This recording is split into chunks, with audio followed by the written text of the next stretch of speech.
چھوٹی سی عمر تھی حضرت فاطمہ کی جب حضرت ختیجہ وصال کر گئیں، تو کسی نے کہا فاطمہ سب سے پہلے گھر سے کب نکلنا ہوا؟ تو بخاری مسلم میں حدیث ہے، اللہ کے نبی نا بیت اللہ شریف کے سامنے سجدے میں تھے تو ابو جہل کو شرارت سوجی، شرارت۔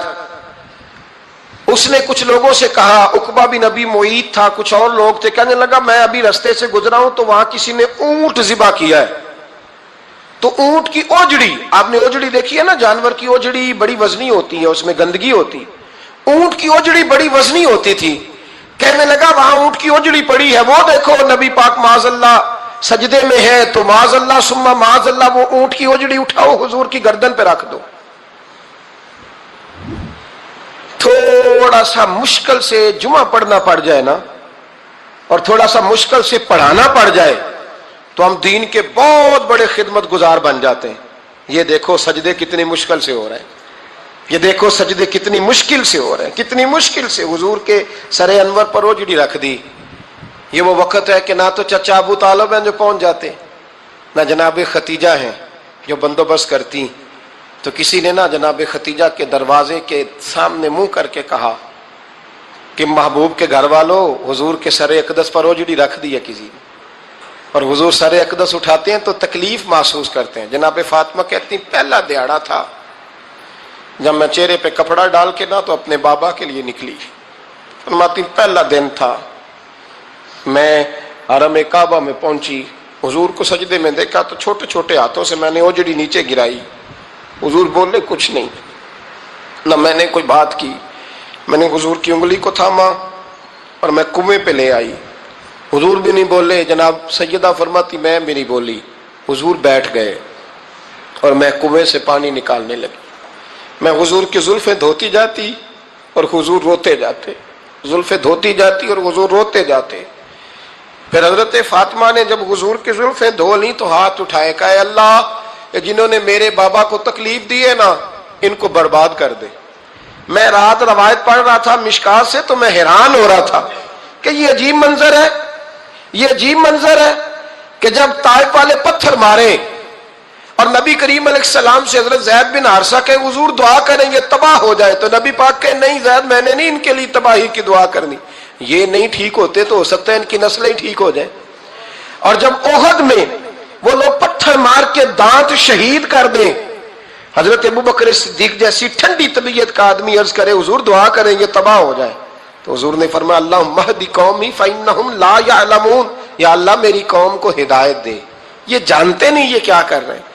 حضور نے کبھی بھی کسی کے لیے دعائے ضرر نہ فرمائی، لیکن آج یہ عجیب منظر ہے، شاید یہ واحد وہ وقت ہے کہ جناب فاطمہ الزہرا نے جب کہا نا کہ اے اللہ انہیں برباد کر دے جنہوں نے آج میرے والد کو تکلیف دی ہے، حضرت فاطمہ کی دعا سن کے تو حضور نے بھی ہاتھ اٹھائے، کہا اے اللہ جیسے میری بیٹی کہتی ہے نا ویسے ہی کر دے، اللہ کر دے انہیں برباد، فاطمہ جیسے کہتی ہے ویسے، اللہ کرے آپ کو سمجھ آئے میری بات کی کہ وہاں جہاں شدید تکلیف دی گئی وہاں حضور نے کسی کے لیے ایسی دعا، اور یہاں فرمایا اللہ جیسے فاطمہ کہتی ہے ویسے، اللہ اکبر۔ حضرت عبداللہ ابن مسعود کہتے ہیں کہ وہ دعا بھی میں نے سنی، اور پھر میں نے ان سب لوگوں کو جن کے لیے جناب سیدہ نے دعا کی تھی ان سب کو پھر میں نے بدر میں کٹتے ہوئے بھی دیکھا، میں نے ان کی لاشوں پر گھوڑے چلتے ہوئے بھی دیکھے، پھر میں نے دیکھا کہ صحابہ انہیں گھسیٹ کر کنووں میں ڈال رہے تھے، میں غور سے دیکھ رہا تھا اور ان کے چہرے پہچان رہا تھا، تو مجھ سے کسی نے کہا عبداللہ تم کیا غور کر رہے ہو؟ تو میں نے کہا میں غور کر رہا ہوں یہ وہی ہیں سارے جن کے لیے سیدہ فاطمہ نے دعا کی تھی کہ یہ برباد ہو جائے، یہ وہی ہے میرے رسول کریم علیہ السلام کی ہر تکلیف کو جناب فاطمہ نے اپنی تکلیف سمجھا، ہر تکلیف کو۔ جب انسان کے دائیں بائیں کچھ لوگ ہوتے ہیں نا اس کے دکھ بھی سمجھنے والے، سکھ سمجھنے والے لوگوں کی تعداد لمبی چوڑی ہوتی ہے۔ ہمارے زمانے میں ہمارے ہر آدمی کے ساتھ ذاتی مطالبات ہیں، ذاتی، تو جب تک وہ میرا مطالبہ پورا کرتا رہتا ہے میرا اس سے پیار رہتا ہے، اور جب وہ میری خواہشات پوری کرنی چھوڑ دیتا ہے پھر میرا اس سے کوئی رشتہ نہیں رہتا۔ میرے عزیز حضرت فاطمہ الزہرا کا کمال یہ ہے کہ انہوں نے میرے محبوب کا دکھوں میں ساتھ دیا، حضور کی تکلیف پر وہ تکلیف میں آتی، پریشان ہوتی۔ یہاں سے بات چلی